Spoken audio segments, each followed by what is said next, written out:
My phone was acting up the other day and not functioning the way it was supposed to function, and so I found myself with a few choice words and thoughts for this device, which is sort of ridiculous since it's an inanimate object.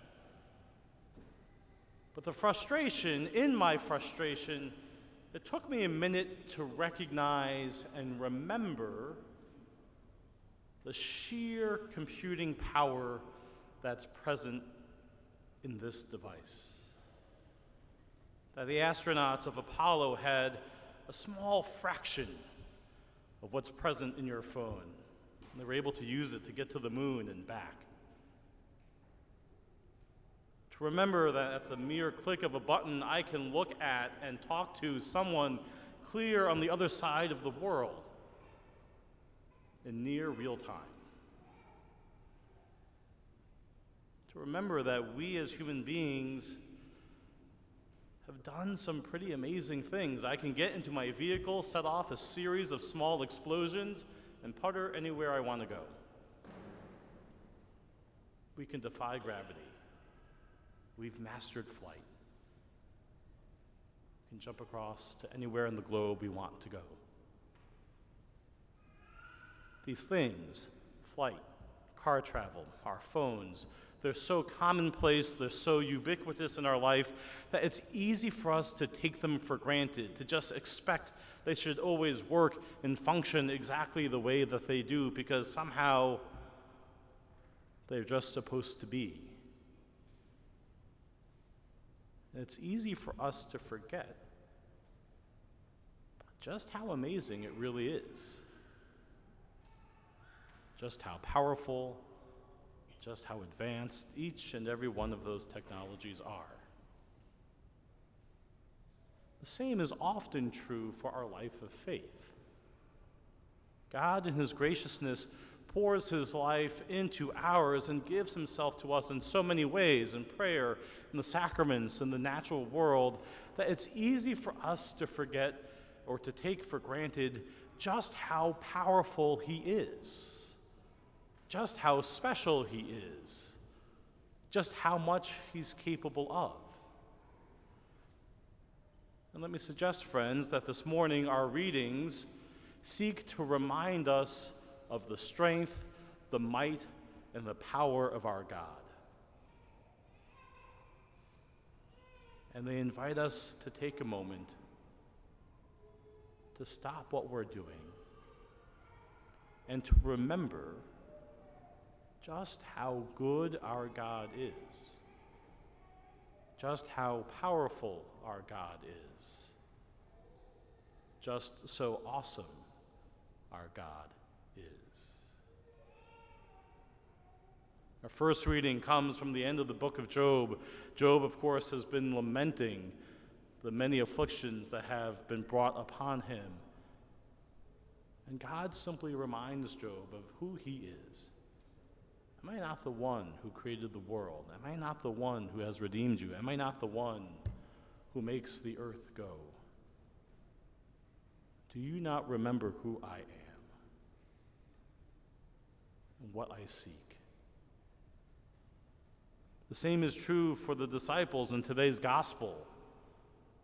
There they are on the boat, afraid because the storms are battering them to and fro. And Jesus' response is a strange one.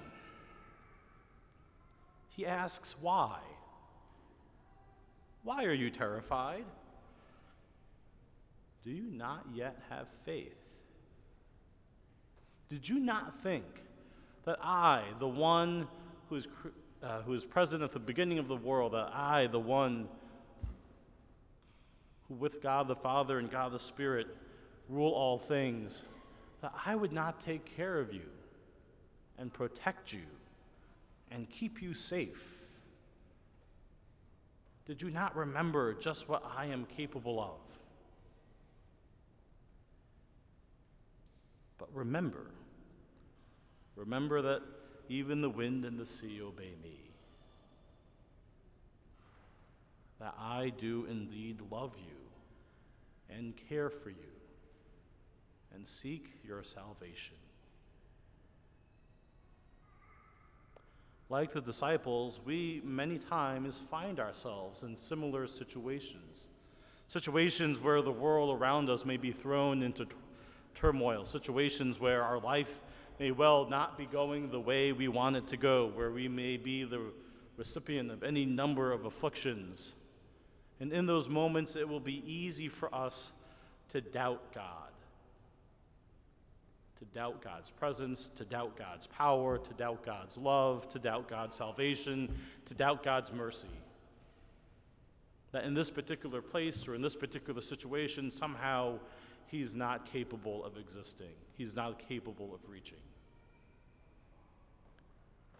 And like Job, like the disciples, the Lord reminds us today that he is indeed that powerful. That he does indeed seek to be present even in the darkest, deepest depths of human despair.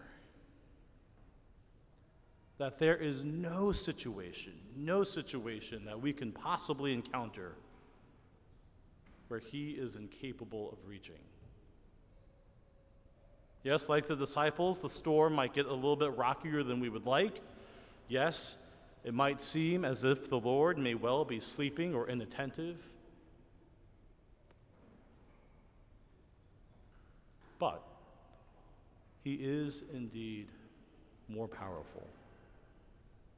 He will indeed, he has indeed saved us. And so the Lord invites us this day to simply remember his greatness and his power. To remember that he comes to us here, body and blood, soul and divinity, and gifts himself to us, inserts himself into our life to be consumed by him so that he might nourish us, so that he might guide us, so that he might sustain us in the life of faith. And even if, our life might be a little bit messier than we would like, because it happens sometimes,